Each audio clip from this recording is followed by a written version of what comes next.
शक्ति online classes में आप लोगों का बहुत बहुत स्वागत है। मैं गौरी मिश्रा आप लोगों के बीच एक बार फिर से उपस्थित हूँ एक नए टॉपिक के साथ में।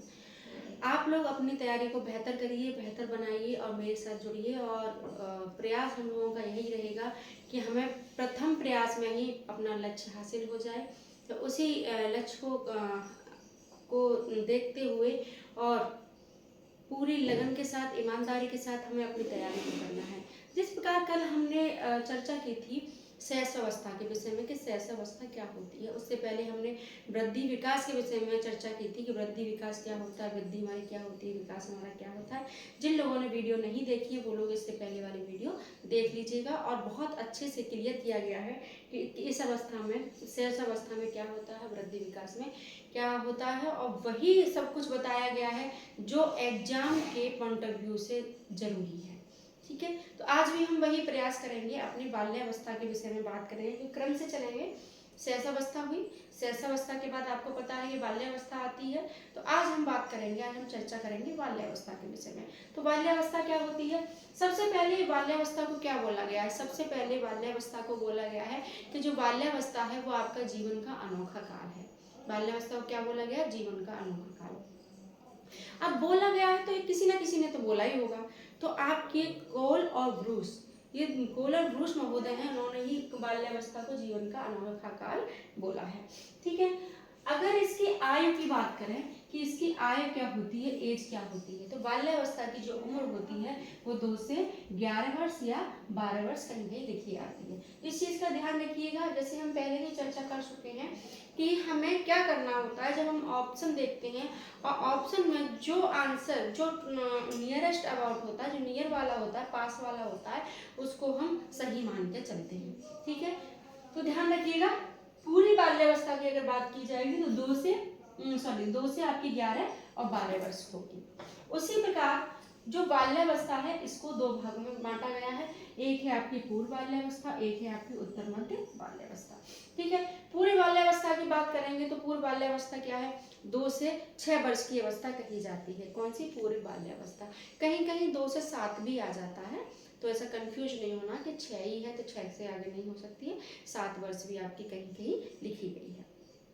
ठीक है, उसी प्रकार हमारी उत्तर मध्य बाल्यावस्था है। उत्तर मध्य बाल्यावस्था को भी कितने काल, 2 भागों में बांटा गया है, 2 भागों में। एक है आपका संयम काल और दूसरा होता है परिपाक काल। इसको थोड़ा समझने का प्रयास करेंगे हम लोग को। संयम काल क्या होता है और परिपाक, परिपक्व नहीं है, ध्यान रखिएगा, परिपाक है, परिपाक। ठीक है, परिपाक काल होता है। जैसे कि आपका संयम काल क्या है? जैसे बच्चा आपका क्या है, 6 से 9 वर्ष का बच्चा हो चुका है और बच्चा विद्यालय जाने लग गया है। हो सकता है इससे छोटे बच्चे हों, यानी शैशवावस्था वाले बच्चे हों, पूर्व बाल्यावस्था वाले बच्चे हों, तो ये अपने टॉयज देते समय, जब छोटा होगा ना, पूर्व बाल्यावस्था में होगा या शैशवावस्था में होगा, तो ये कहेगा नहीं मैं इसको नहीं दूंगा, ये मेरे टॉयज हैं, ये मेरी वॉच है, ये मेरे मतलब कापी है, ये मेरी किताब है, ये मेरा पेन है, ये मेरा बैग है, लड़की कहेगी ये मेरी डॉल है, ये मेरे खिलौने, मतलब तमाम तरह की बातें इस तरह की आई, मेरा मेरा मेरा मेरा। लेकिन जैसे बच्चा 6 से 9 वर्ष में आता है तो अगर बच्चे को समझा दिया जाएगा बेटा कोई बात नहीं, छोटा भाई है, छोटी बहन है, दे दो, वो दे लेके थोड़ी ना जा रहा, साथ में तो रहेगा, साथ में खेल लो, तो बच्चे में संयम आ जाता है। तो तभी इसको संयम काल बोला गया है, इसको 6 से 9 वर्ष की अवस्था को। वहीं आपको परिपाक काल, परिपाक काल 9 से 12 वर्ष की अवस्था है। ठीक है, इसको क्या कहते हैं? इसमें जो कच्चापन होता है ना, कच्चापन, कच्चापन कहाँ पे होता है? समाप्त हो जाता है, समाप्ति की ओर हो जाता है। कच्चापन समाप्त, वही मेच्योरिटी आने लग जाती है, धीमे धीमे बच्चा मेच्योर होने लग जाता है। किसमें? 9 से 12 वर्ष की आयु में। तो ये हमने थोड़ा सा जाना किसके विषय में? बाल्यावस्था के विषय में। अब हम जानेंगे कि जो बाल्यावस्था है आपकी, बाल्यावस्था को हम किन किन नामों से और हम जानते हैं। ठीक है, तो हम सबसे पहले एक एक करके चलेंगे। किसके विषय में बात करेंगे? पूर्व बाल्यावस्था। पूर्व बाल्यावस्था आयु कितनी है बताइएगा जरा? 2 से 6 या 7 वर्ष। ओके, अब जो पूर्व बाल्यावस्था है इसको हम किस नामों से जानते हैं? पूर्वशालेय अवस्था, पूर्व शालेय अवस्था, पूर्व शालेय अवस्था, पूर्व विद्यालय अवस्था, पूर्व स्कूल अवस्था, ठीक है, शालेय अवस्था। इसको कैसे जानेंगे? यहाँ बच्चा क्या होता है, इस स्कूल जाने से पहले की अवस्था होती है 2 से 6 वर्ष। यहाँ बच्चा आंगनबाड़ी केंद्रों में जाता है या फिर प्राइवेट स्कूल में जाएगा तो खेल खेल में सीखने का प्रयास करेगा, उसमें पढ़ाई जो होगी ना खेल खेल में सीखेगा। समूह पूर्व अवस्था, जिस प्रकार उत्तर बाल्यावस्था होती है वो समूह की अवस्था होती है, यहाँ लग गया है पूर्व, यहाँ रखिए पूर्व यानी पहले की अवस्था, यानी समूह बनाने से पहले की अवस्था कौन सी है आपकी? पूर्व बाल्यावस्था कहलाई जाएगी, ठीक है। जिज्ञासा की प्रवृत्ति की अवस्था, क्या होता है यहाँ बच्चा क्वेश्चन बहुत पूछता है, बहुत पूछेगा। जिज्ञासा प्रवृत्ति की अवस्था, यहाँ इतने क्वेश्चन पूछेगा कि आप लोग क्वेश्चन का आंसर देखते देखते थक जाओगे, लेकिन ये क्वेश्चन पूछते पूछते नहीं थकेंगे। कभी कभी तो हम लोग क्या करते हैं, गलत ही आंसर दे देते हैं, अरे भैया ठीक है बता दो, जान छूटी। पर ऐसा तो नहीं करना चाहिए, जिज्ञासा को शांत करना चाहिए, ठीक है। समस्यात्मक अवस्था, अब हम ये जानने का प्रयास करेंगे कि इसको समस्यात्मक अवस्था क्यों कहा जाता है, आप लोग बताइए जरा। समस्यात्मक अवस्था, इसको जो आपकी पूर्व बाल्यावस्था है इसको समस्यात्मक अवस्था कहेंगे। जैसे कुछ बच्चे क्या होते हैं ना, हर जगह समायोजन कर लेते हैं, पर कुछ बच्चे ऐसे होते हैं वो हर जगह समायोजन नहीं कर पाते हैं। कई कई जगह उन्हें समायोजन करने, समाज के साथ समायोजन करने में दिक्कत परेशानी होती है। जैसे मेरी बिटिया है, मेरी बिटिया का क्या है, उससे घर में यहाँ पे उसके दादी हैं, दादू हैं और हम दोनों लोग हैं, उसका भाई है, तो इनके साथ तो वो खुश रहती है। लेकिन जैसे ही उसको घर से बाहर ले जाया जाए या किसी कहीं भी ले जाया जाए, अदरवाइज उसके नानी के घर पे भी ले जाया जाए, तो उसका क्या रहता है कि वो वहाँ समायोजन करने में थोड़ा एडजस्ट नहीं हो पाती है, हर जगह वो एडजस्ट नहीं हो पाती। तो वही क्या है, तभी इसको क्या बोला गया है, पूर्व बाल्यावस्था को समस्यात्मक अवस्था बोला गया है, ठीक है। एक इसको बोला गया है स्थिरता और शांति की अवस्था, भैया गलत बोला गया है, स्थिरता और शांति की अवस्था। स्थिरता, स्थिरता लिख लीजिए आप, क्योंकि क्वेश्चन बनने में देर नहीं लगती है ना। एवं शांति की अवस्था किसको बोला गया है, आपकी पूर्व बाल्यावस्था को बोला गया है, ठीक है। आगे हम चर्चा करेंगे, अभी तक हमने पूर्व बाल्यावस्था की बात की, अब हम बात करेंगे किसकी, उत्तर बाल्यावस्था की बात की। हमारी उत्तर बाल्यावस्था क्या होती है, ठीक है, किसकी बात करेंगे, उत्तर बाल्यावस्था, ठीक है। उत्तर बाल्यावस्था हमारी 6 से 11 या 12 वर्ष की अवस्था होती है, 6 से 11 वर्ष या 12 वर्ष की अवस्था होगी। अब इसे किन किन नामों से जाना जाता है, प्रारंभिक, वो पूर्व विद्यालय अवस्था थी पूर्व वाली, लेकिन ये उत्तर वाली क्या है, मध्य वाली क्या है, प्रारंभिक स्कूल की आयु, प्रारंभिक स्कूल की आयु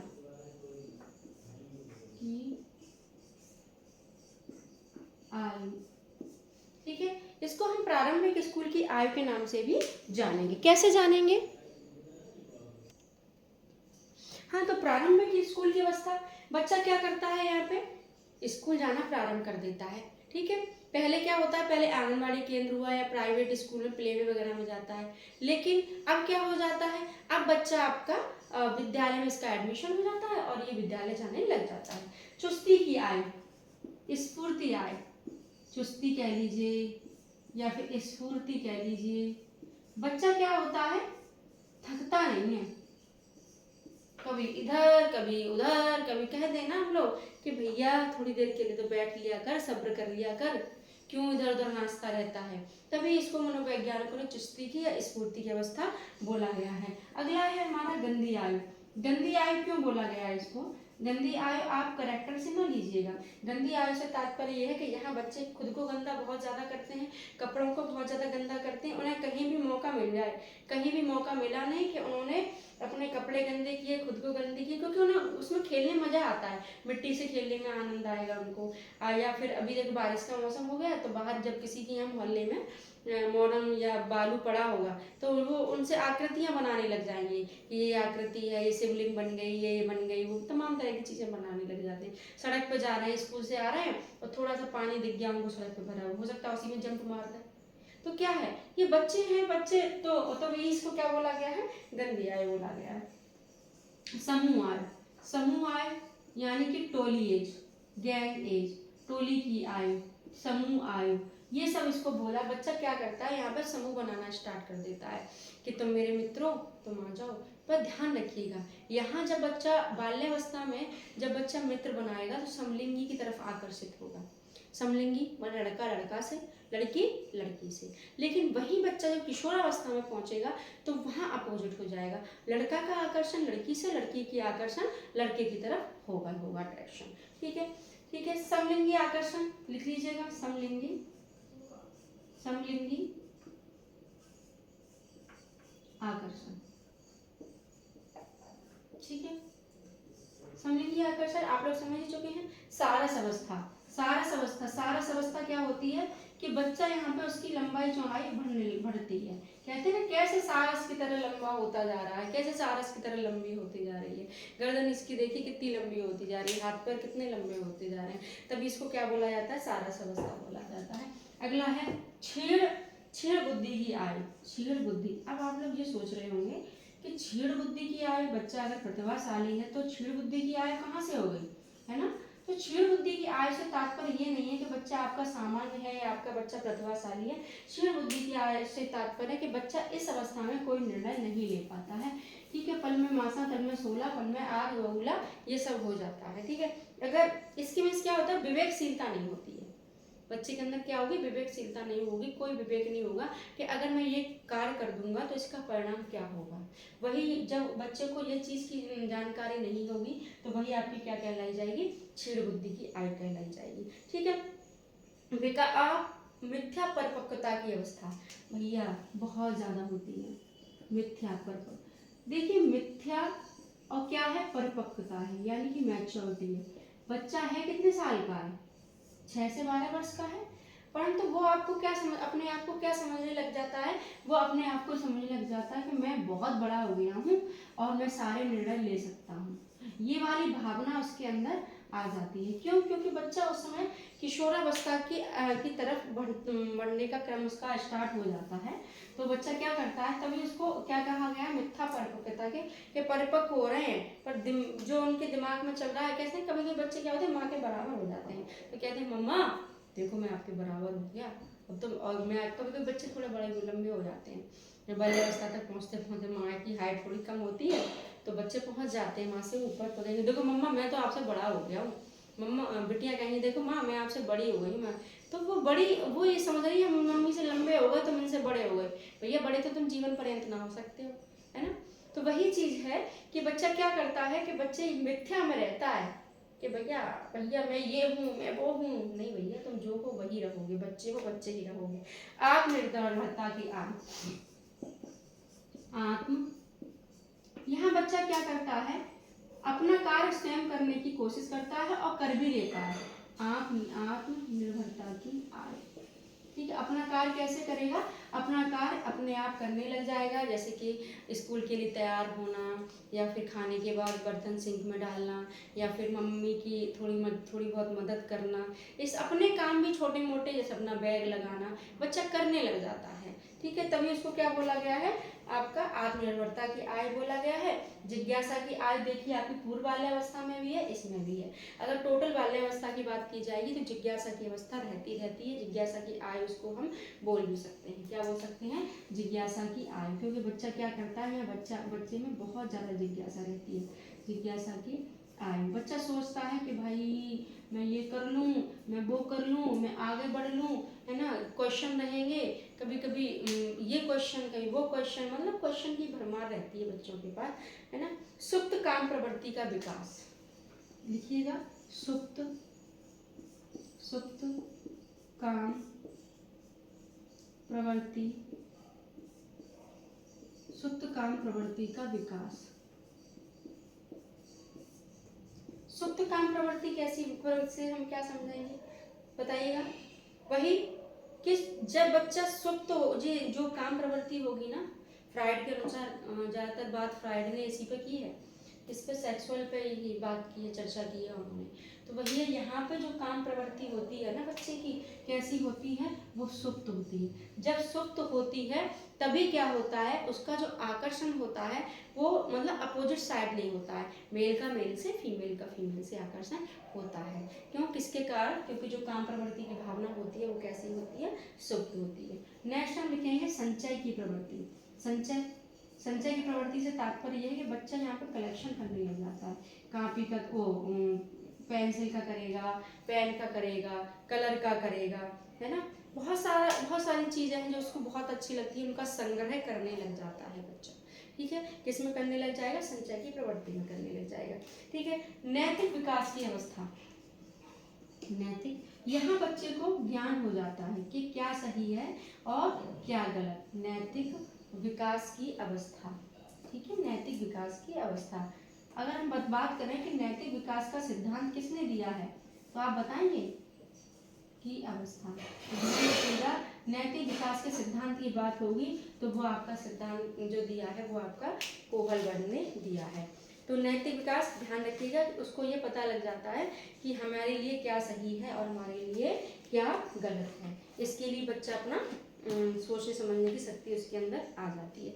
अगर हम बात करें कि बाल्यावस्था का शिक्षा का महत्व, बाल्यावस्था में जो शिक्षा का महत्व है वो क्या है और कैसे है, क्यों है, इसके बारे में हम थोड़ी सी चर्चा और करेंगे। तो हेडिंग डाल लीजिए आप लोग, बाल्यावस्था में शिक्षा का महत्व। बाल्या, देखिए शिक्षा, स्कूल जाने लग गया है बच्चा, तो अब स्कूल जाने लग गया है तो उसको शिक्षा भी दी जा रही है, तो उसी शिक्षा की हम लोग बात करेंगे। बाल्यावस्था में शिक्षा का स्वरूप। तो शिक्षा का स्वरूप कैसा होना चाहिए, शिक्षा का जो स्वरूप होना चाहिए वो होना चाहिए शारीरिक विकास पर बल देना चाहिए। किस पर, शारीरिक विकास पर। देखिए, शारीरिक, बच्चा ग्रोथ हो रही है, सारा समझता है, शारीरिक विकास पर बल, ठीक है, पर बल देना चाहिए। यहाँ बच्चे को, जब बच्चा मेहनत करता है, खेलता रहेगा, कूदता रहेगा, तो उसको पोषक तत्वों की आवश्यकता ज़्यादा से ज़्यादा होगी। तो माँ को ये ध्यान रखना चाहिए कि बच्चा हमारा को मतलब किस चीज़ की नीड है, तो उसी के अनुसार बच्चे को आप पोषक तत्व दे सकते हैं। ठीक है, बाल मनोविज्ञान पर आधारित शिक्षा। बाल मनोविज्ञान पर आधारित शिक्षा। तो बाल मनोविज्ञान पर आधारित शिक्षा कैसी होनी चाहिए, विज्ञान पर आधारित शिक्षा।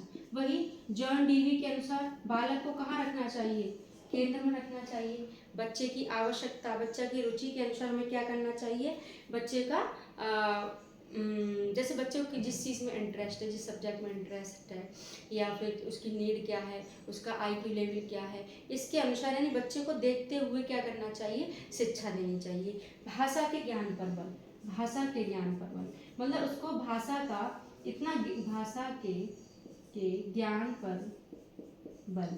ठीक है, बच्चे का ऐसा वो होना चाहिए कि भाषा, आपको पता है कि भाषा का सिद्धांत किसने दिया है, नोम चॉम्स्की ने दिया है। उन्होंने कहा है कि भाषा क्या है, भाषा अर्जन का एक माध्यम है, और भाषा हमारी क्या होती है, भाषा हमारी जन्मजात होती है। ठीक है, तो वो किसने बोला है, नॉम चॉम्स्की ने बोला है।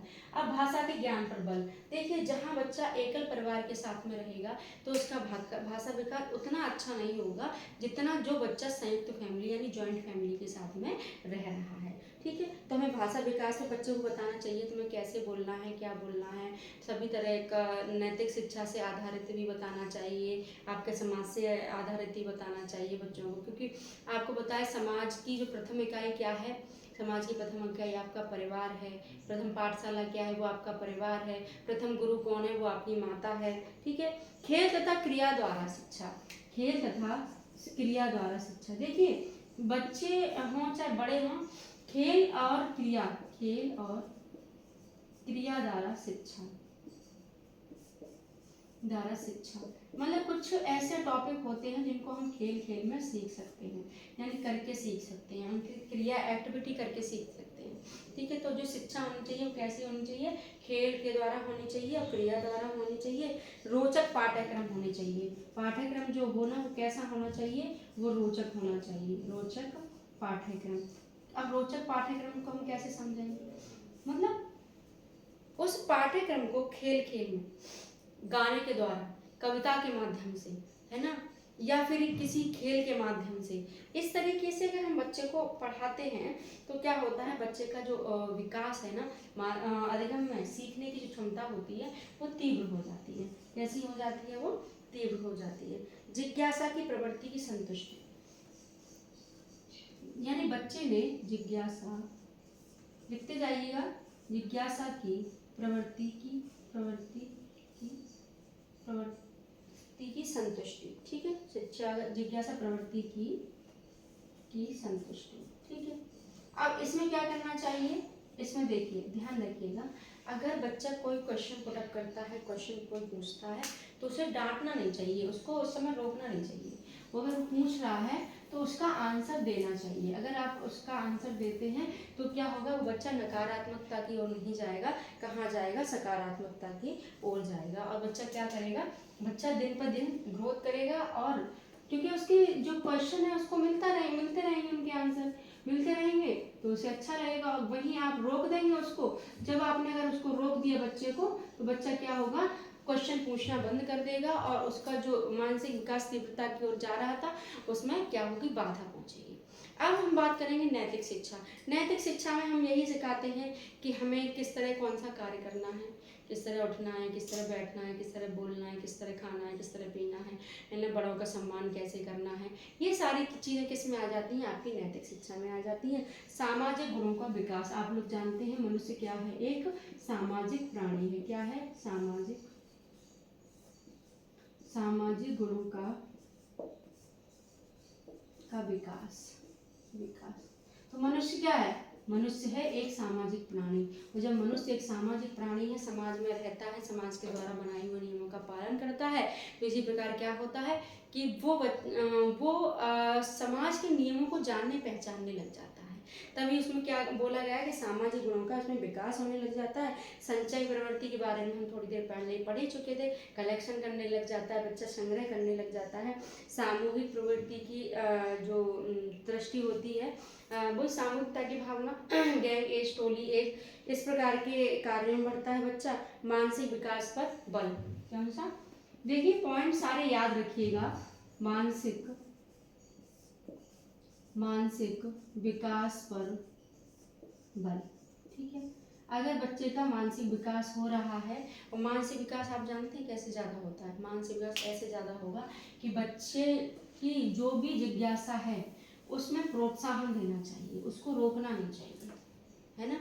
अगर बच्चा जैसे कि मानसिक विकास पर, जैसे आप मानसिक रूप वाले जो गेम्स हैं उन्हें खिलाइए, उनसे पहेलियाँ पूछिए ना, उन्हें चार्ट पेपर दीजिए बनाने के लिए बढ़िया बढ़िया, और एक्टिविटी करवाइए, तो ये सब को बढ़ाते हैं, मानसिक तीव्रता को बढ़ाते हैं, मानसिक गति को बढ़ाते हैं, ठीक है।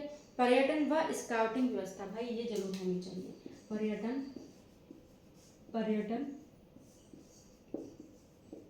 व स्काउटिंग व्यवस्था, ठीक है। जैसे कि अगर ये आप भ्रमण पे बच्चे को ले जाते हैं, कहते हैं ना बच्चा सबसे ज़्यादा कहाँ से सीखता है, बच्चा अगर भ्रमण पे जा रहा है, भ्रमण से बच्चा बहुत जल्दी सीखता है।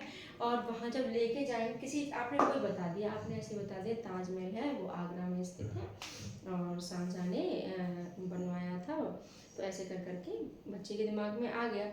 लेकिन जब बच्चा आपका वहाँ पे जाएगा और वहाँ जाके ताजमहल को सामने से देखेगा, जब उसने सामने से ताजमहल को देखा तो उसकी समझ में आया, भाई ताजमहल तो बहुत सुंदर है, ये दिखता है उससे ज़्यादा सुंदर तो ये सामने से दिख रहा है। फिर वहाँ की जो भी चीज़ें से पता लगेगा कि ताजमहल के पीछे क्या है, यमुना नदी है, आगरा में कौन सी नदी है, यमुना नदी है, आगरा में आपका क्या है, लाल किला भी है, फिर और भी चीज़ें बच्चा जानने का प्रयास करेगा।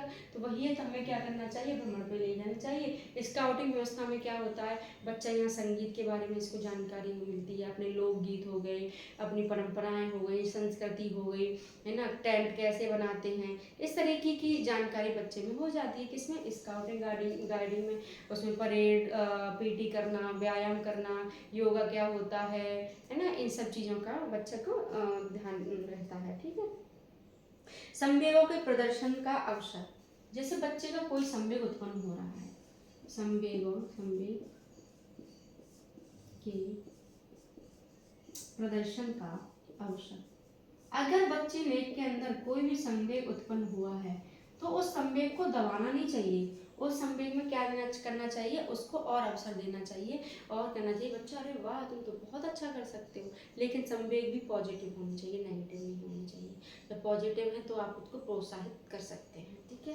पाठ्यक्रम सहगामी क्रियाओं की व्यवस्था। पाठ्यक्रम से वही TLM ध्यान रखिएगा, पाठ्यक्रम सहगामी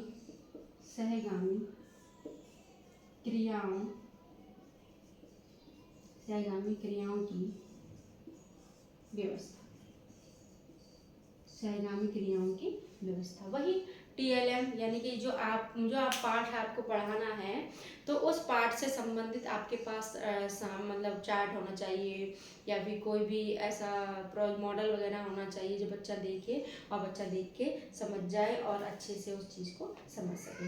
आप लोग समझ गए हैं कि बाल्यावस्था है उसको हम क्या बोलते हैं, मिथ्या परिपक्वता का काल भी इसको कहा जाता है।